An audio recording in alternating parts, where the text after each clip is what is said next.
Isang malaking balasahan umano ang nagbabadyang mangyari sa mataas na kapulungan ng Kongreso. Kumakalat ang balitang sisibakin na sa pwesto si Soto, na binabansagan ng mga kritiko bilang tuta sa loob ng Senado.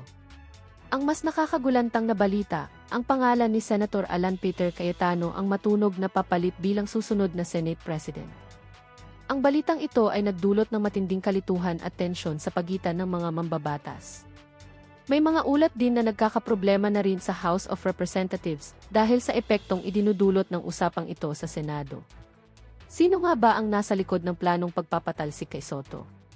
At sapat ba ang suporta ni Sen. Alan upang makuha ang pinakamataas na posisyon sa Senado? Habang naghihintay ang sambayanan ng opisyal na pahayag, patuloy ang pag-init ng mga kape sa loob ng Senado dahil sa hindi matapos-tapos na bulungan at pulong sa likod ng saradong pinto.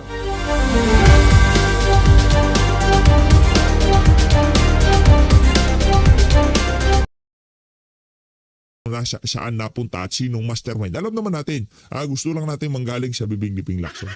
Mastermind dito sa issue ng mga maanumalyang flood control project. Hindi mo nagawa ang iyong tungkulin na nakabatay sa saligang batas. Kasi kung nagawa mo ang iyong tungkulin ngayong mga panahon na to, naisiwalat na sambayan ng Pilipino. Kung sino nga bang mastermind diyan sa issue ng mga maanumalyang flood control.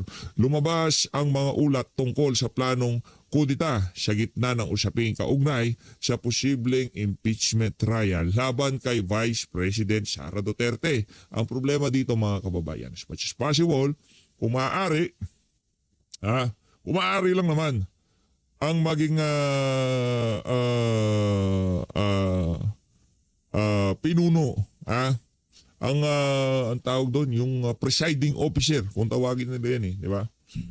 Leader dyan sa impeachment o yung tagapangasiwa, dapat abogado, di ba?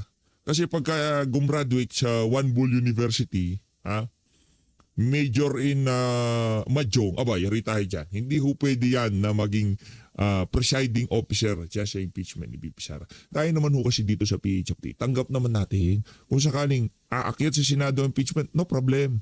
Arglado, di ba? Walang problema. Tuloy nyo yan kung itutuloy, walang problema. Goods tayo dyan. Ang problema natin dito, pagka sinto-sinto yung magiging presiding officer.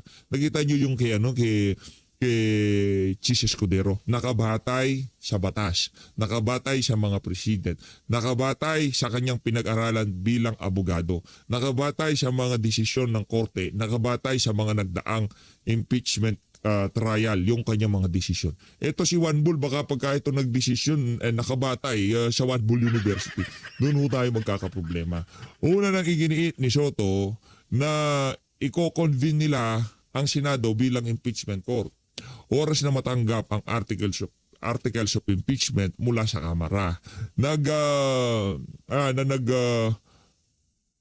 magbobotohan palang bukas May 11. Yan ho ang pinaka-latest kaugnay dyan sa na yan, kudita. Hindi pa ho presidente si VP Sara. Pero dito sa PH Update, yung impluensya persa lakas. Ramdam na ho natin na ibang klase ho itong si Vice President Sara Duterte. Isipin nyo na lang, di pa presidente yan. 3 taon nang sinisiraan yan. Pero yung talagang impluensya, talagang persa niya, napakatindi ho. Napakatindi ho ni BP. Di ko alam kung kayo ho ba nararamdaman nyo. Kasi ako ramdam ko dito sa PH Update. Nakikita ko kung gaano kalakas itong si BP Sara. Gaano katindi yung kanyang presensya sa political landscape sa Pilipinas. Di ba? Mantakan nyo mga kababayan, busy presidente siya. Pero kung titingnan natin, yung talagang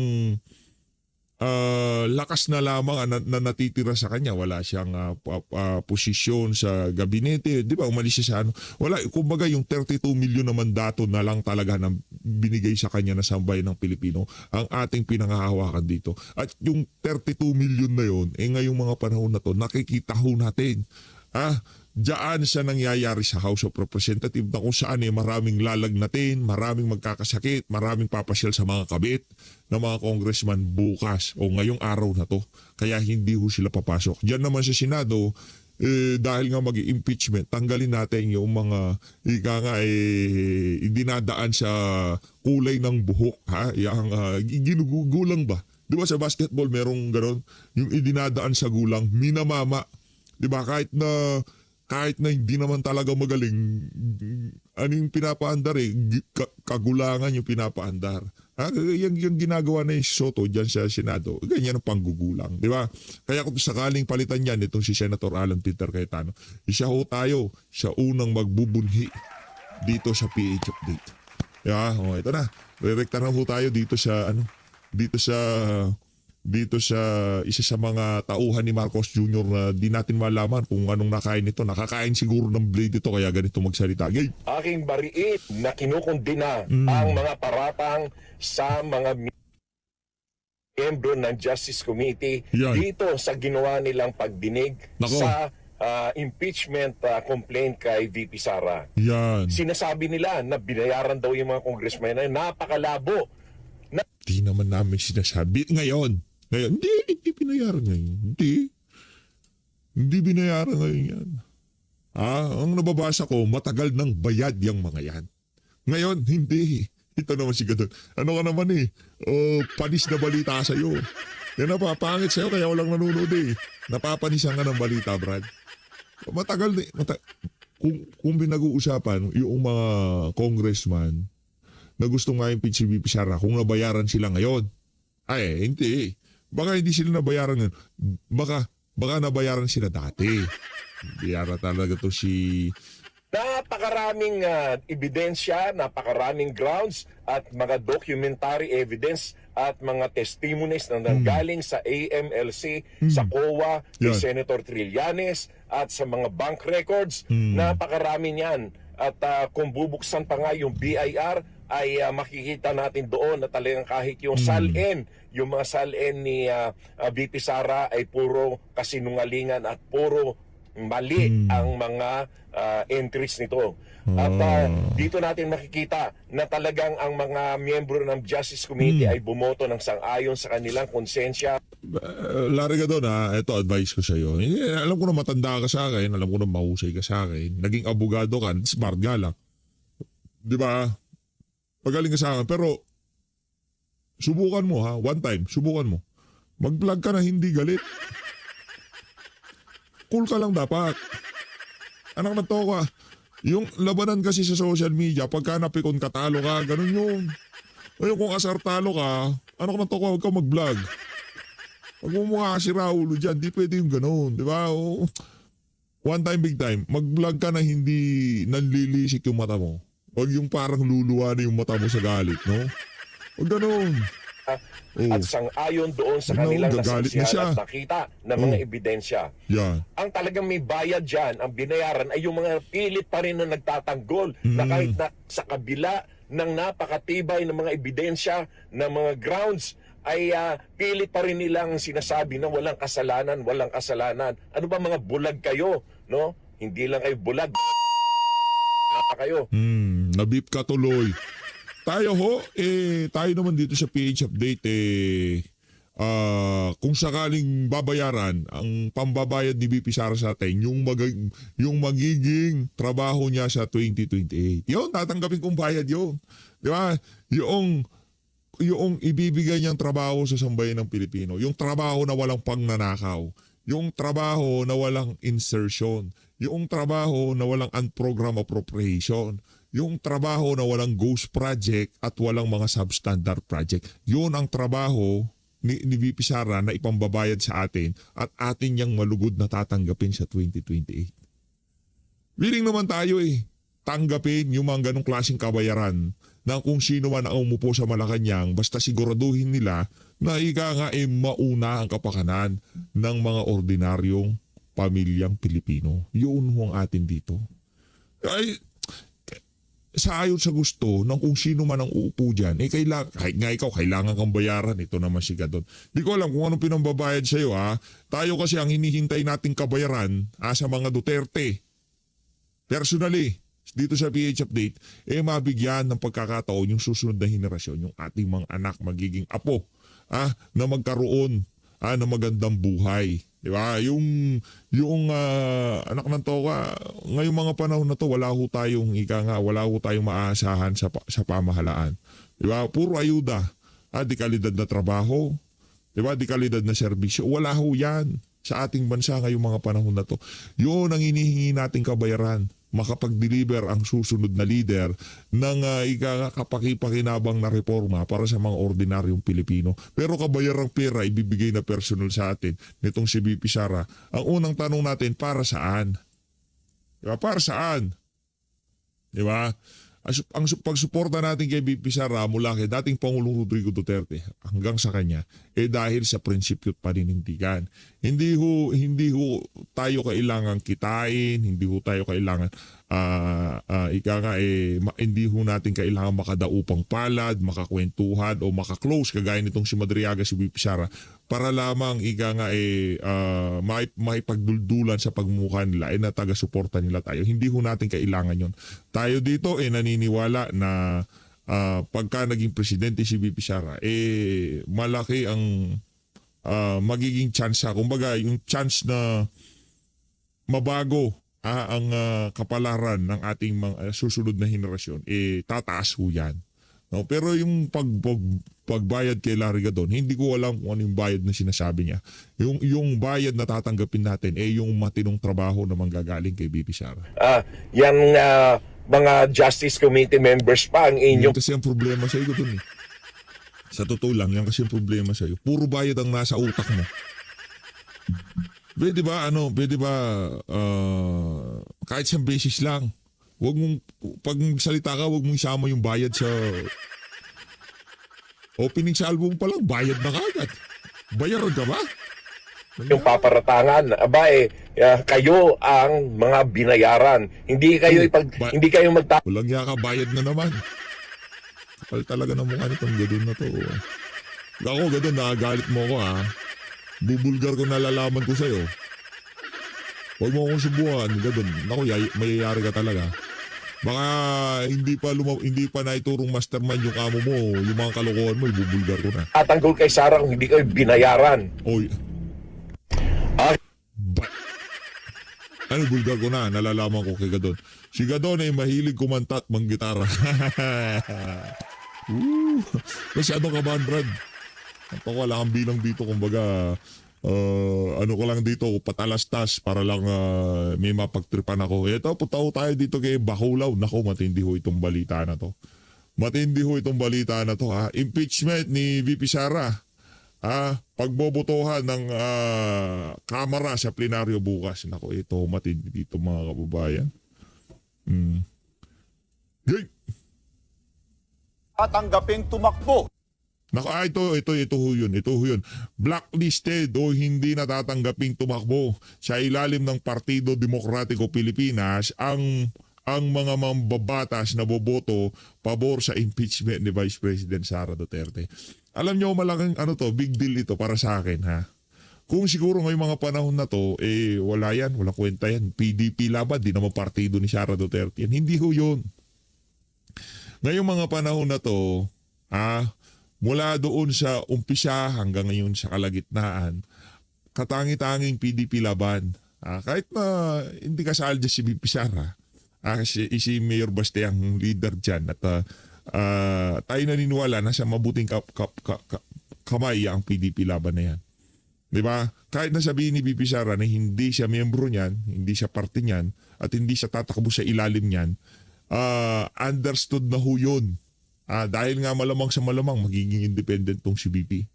Gusto niya magiging partido niya sa bayan ng Pilipinas. Di ko alam ang political strategy ni VP Sara sa 2028. Hindi naman ho natin kasing galing bumasa itong si Prof. Malutikia, di ba? Yung mga political analyst talaga. Pero ang ating nakikita dito, kahit na hindi miyembro ng PDP laban itong si VP Sara at hindi siya tatakbo sa ilalim nitong partido na to, maliwanag ho dito sa mga politiko na to, especially dyan sa House of Representatives, kung gusto nilang mailinya na sila ay kapartido ni VP Sara o kapartido ng mga Duterte sa 2028, maliwanag pa sa sikat ng araw na dapat ang partido mo, PDP. Okay? Ito akin lang naman to. Pwede ako magkamali. Di naman tayo nga eksperto, professional dito. Kumbaga, ito lang yung mga nababasa natin sa mga mga kaganapan. Pwede akong mali dito. Di ba? Pwede akong mali dito. Walang partido si BP kasi hugpong lokal yan.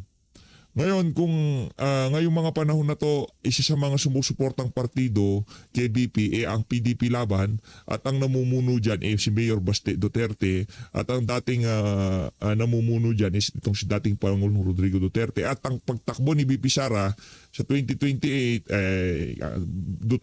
BP Sara Duterte tumatakbo ng pagka-presidente. Maliwanag pa sa sikat ng araw na ikaw ay kaalyado ng mga Duterte kung ikaw ay tatakbo sa ilalim ng ticket ng PDP Laban. Yun ho ang ati sigurado dito. Ngayon, kung ikaw ay boboto laban dito kay BP Sara, diyan sa pabor sa impeachment sa ngayong araw na to, malaki magiging problema mo. Kasi automatic, blacklisted ka na sa PDP kung sakaling maging paborable ka dyan sa pag-impeach na yan dito kay BP Sara, dyan sa House of Representatives. Sino na nagbibigay ng diin dyan sa na yan, sa impeachment na yan? INC, ayaw ho nila. INC, Iglesia ni Cristo, ayaw ho nila. Yung ibang mga political parties, nagsalita na rin na hindi nila suportado yung impeachment. Yung ibang mga religious group, nagpahayag na rin na hindi nila suportado yung impeachment. Ito naman ho ngayon, PDP Laban, partido nitong si dating Pangulong Rodrigo Duterte. Nagpahayag na din na kung sakaling paborable ka dyan, magiging blacklisted ka na at hindi ka na pwedeng tumakbo sa ilalim nitong partido ni dating Pangulong Rodrigo Duterte. Palakpakan, napakagandang moves niya para dyan sa PDP Laban. Ganda. Approve. 10,000% ho tayo siyang ayon dyan sa ginawang galaw na yan ng PDP. Blacklisted o hindi na tatanggaping tumakbo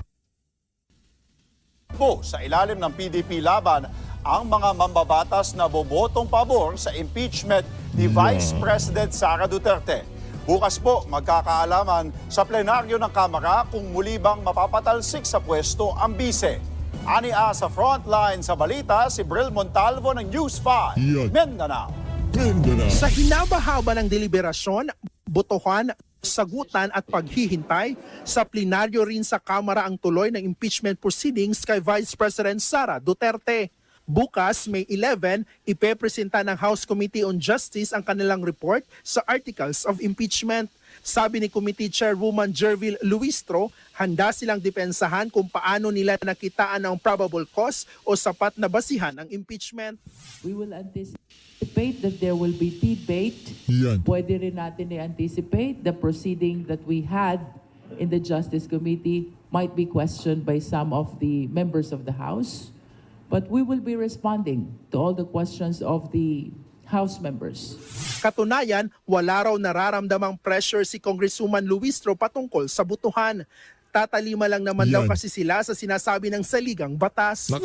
Wala po akong naramdamang pressure, neither from the leadership nor from the INC. This is not a matter of choice.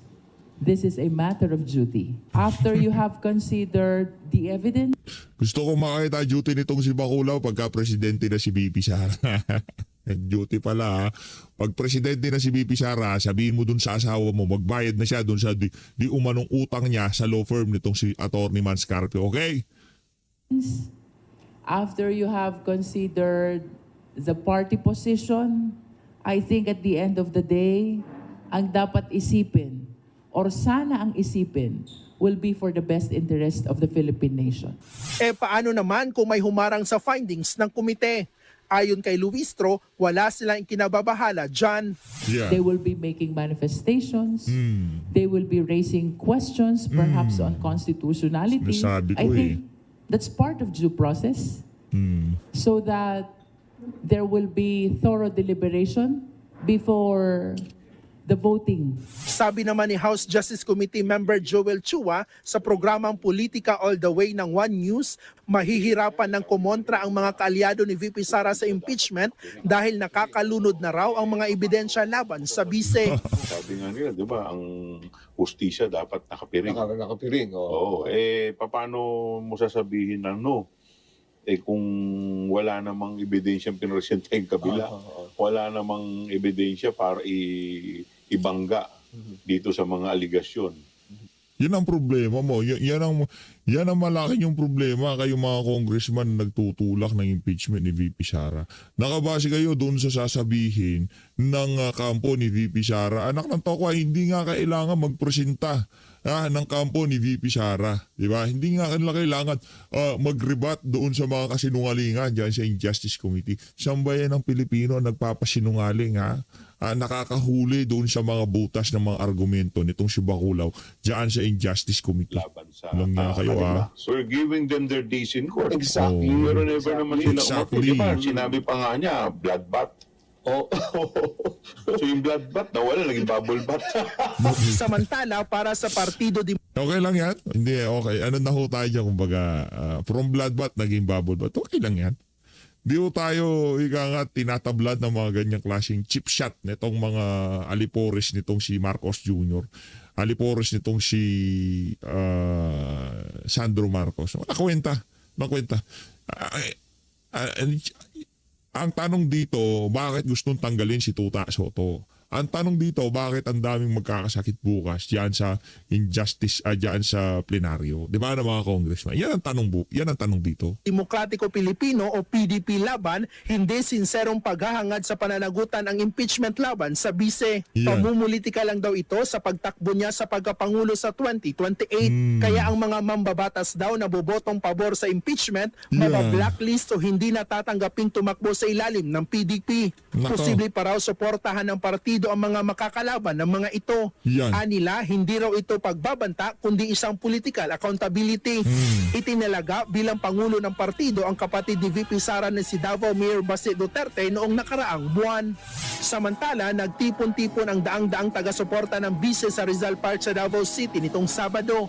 Layon daw nilang magkaisa at manalangin para kundinahin ang anilay panggigipit kay VP Sara. Nasa The Hague sa The Netherlands ngayon ang bise at nakatakdang bumiyahe sa 4 pang bansa. Di bababa sa 106 na mga kongresista ang kinakailangang bumotong pabor para ma-impeach ulit ng Kamara si VP Sara. Kung ma-impeach, agad-agad magkukonvene ang Senado na tatayo bilang impeachment court. Dadalo naman kaya ang bise sa kanyang paglilitis? I wish to believe na dadating ang Vice Presidente. This is her last opportunity to present her evidence. And if she will be missing this opportunity, then we have reason to believe na baka nga mag-result ito sa conviction. Yan. Nagbabalita mula sa Frontline, Bril Montalvo, News 5. Nako, yan na nga ba sinasabi natin? Yan si Baculaw, binubola lang ho tayo. Di dumalo diyan sa plenaryo, sa botohan, magre-resulta yan sa conviction. Kalokohan. Sabihin nyo, ika nga pinipigay nyo na lahat ng pwede nyong pigayin dito sa usapin ng impeachment. Pati pagdalo ni VP Sara, gusto nyo nang gawing issue para sabihin na may kasalanan siya, ayaw niya sumagot. Kabalbalan. Wala akong katotohanan yan. Kung hindi siya sagot si VP Sara, ibig sabihin, mga walang kwenta yung mga nasa Injustice Committee at mga pangit, mga mukhang Baculaw, kaya yung siputin itong si VP Sara. Dito sa bahagi ng video natin na to. Ito yung plan B. Ito ang ating plan B. Humanda-handa kayo Ito, kumbaga, heavy gat itong si Mayor Baste Duterte. Ito ang, ito yung nakikita kong Duterte. Ito si dating Pangulong Rodrigo Duterte. Mas matindi ho ang gagawin ito kaysa kay Tatay Digong. Itong si Mayor Baste. Kaya tayo kahit ano man ang mga plano ng mama na yan, susuportahan ho natin yan all the way. Wala ko na ho tayo maraming segue dito. Ika nga namnamin ho natin ang bawat sasabihin ng ating plan B dito sa video na to. Game! Ako, magtanaw ko sa mga taong gaantos. Kapoy kay tanawon. Di ko ganahan nga maumaning mag-uul kaayo ko. Mag-uul ka. Alis na ako pero hindi ko paputulin tong video. Enjoy lang ho natin ang pagsasalita nitong si Mayor Baste Duterte. Ayo ko. Kaya ang atong administrasyon under kang bangag way laing gihimo ba? Way laing gihimo. Giuna lang niya ang iyakang perpetuation sa ilakang termino. Murag tan-aw na ko ingana eh. Kinagsugod na kadtong unsa. Kadtong nagpadagan sila People's Initiative, tagaan nila kwarta ang tao para papirmahon dito murag some sort of similar dito sa plebiscite nga pwede na nato i-extend ang termino anin tawhanan eh. Mao na kami una dito sa Davao ni react mi kay di man mi gusto kay o gusto pa na sa among amahan noon sa pagkanaanto gibuhat na unta namo na pero akong amahan abogado.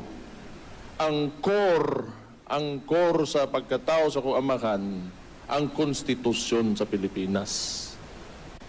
Mo nang gibadlong naman po gyud namo. Nagkadtong 2016 mudagan siya. Yung nananamo nga ayaw na. Kibaw makita man namo nga unsa kagubot ang politika gyud sa Pilipinas. Mo bitaw na karon nakakita gyud ta og panghitabo, nagay panghitabo nga giubanan sa kong igsuon si Bongbong Marcos pagkahuman iharap po di ang kalaban. Unya, gikan adto pagsugod pa lang kibaw ba mo nakabantay ko nga magkandalitsi na gyud tong unsa kaning termino sa presidente. Kadtong gibuhian nila nga alleged narco-politician si Laila de Lima.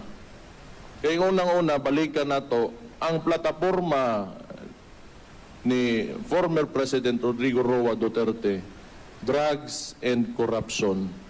Unya tan-awa ninyo karon unsay nibalik.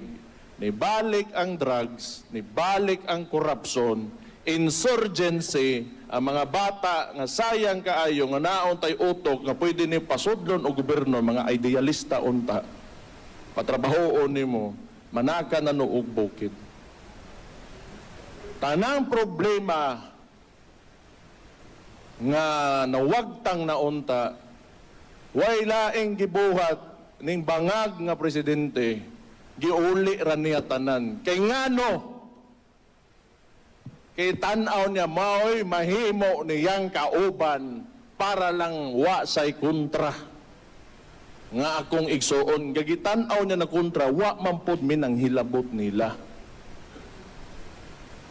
Giendorso gani sa sakong igsuon para mahimo sang presidente. Pangutan-on ta mo Cebu. Kana si Bongbong Marcos mudaog na diri sa inyong probinsya kung wa na sa giendorso ni Inday Sara.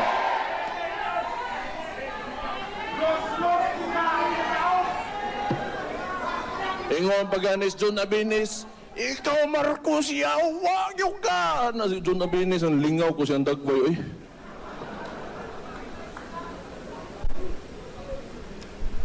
Hindi mo karon. Nakoy istorya. Nakoy gusto ipaabot kay ang ginaatubang nato karon impeachment man ni Vice President Inday Sara. Tan-awa ninyo.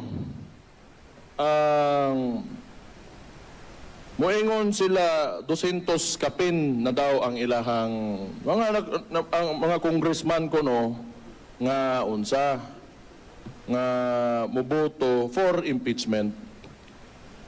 O di importante lang na dire sa Cebu murag ang naibaw-an ako wa gyud ni boto kaniadto pa sila PJ Garcia o Cutie Del Mar.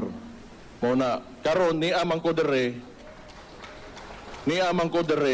gusto na ko ni kaninga higayon gusto na ko gamiton nga moingon sa akong kinasing-kasing nga pasalamat nga nibarog mo para sa ako ang igsoon ug labi na para sa akong amahan. Salamat kayo ana nilang duha. So naaman tayo nadunggan nga ning gawas nga unsa ni. Unsa may ihatag kuno sa mga congressman kung affirmative sila for impeachment. So na ay 200 million infra kan istorya niya basta ingno na tangin na preso na di pa bata pa kay ko sinuod lang hindi na mapugayo pero kanang gasugo sa iladya nga bata nga murag tumboy kana sa charis wa pagani siguro nagibolbol pagkaway angay gana ng putang inahan na.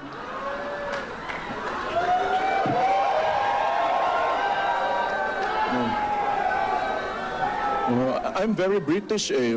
Buta. Utang igit ng bataan eh.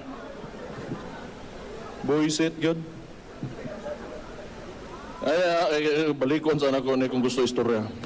Kaning ang kada congressman kuno, ibutang natos kuno ha, kaya basi ingno nila nga maugin kuno 200 million infra projects. Oh, okay? 3 million per month in 12 months. Unya 20 million cash. Kaning 3 months per month MOO ini. Kaning 20 million cash murag upfront na lump sum na hatag. So maoning madawat ko no sa mga congressman nga moboto og yes to impeachment. Ay unya na bana kay ka. Karon og kwentahon nato ba? Kwentahon nato. Kaning 200 million infra projects will amount kung 200 ang ilang ginaingon because that is what they're claiming. 40 billion pesos na. Kaning 3 million per month times 12 months 7.2 billion. Okay? Kaning cash nga diretso ihatag as payment siguro to say yes for the impeachment 20 million for 200 congressmen 4 billion pesos. Ang grand total ani 51.2 billion. And all for what? Kay gatong murag tumboy nga wa pagibolbol, nahadlok sila ato. Ngayon yung mga congressman, gana kabalo man kung masambugiro pamuana niya, ano motuo mamuana ng bataan na. Ginoo ko, ani ba? Kamo mga kung, ako, mayor man ko, makay ko'y labo sa legislatura, kapoy po kinadyo eh. So una bito, vice mayor ko, di ba, anak na may projector di as likod. Ya, anak, city council, banak mo kayo ng mga konsehal, alam, sige kuan, ya. Sige ka ng, unsa bito, upos-upos ko na, pagkahuman, mo ko sponsor day gihapon, wa gihapon. Di, anak ako matalikod. O ya, naman natin ang projector, matuog na ko anak.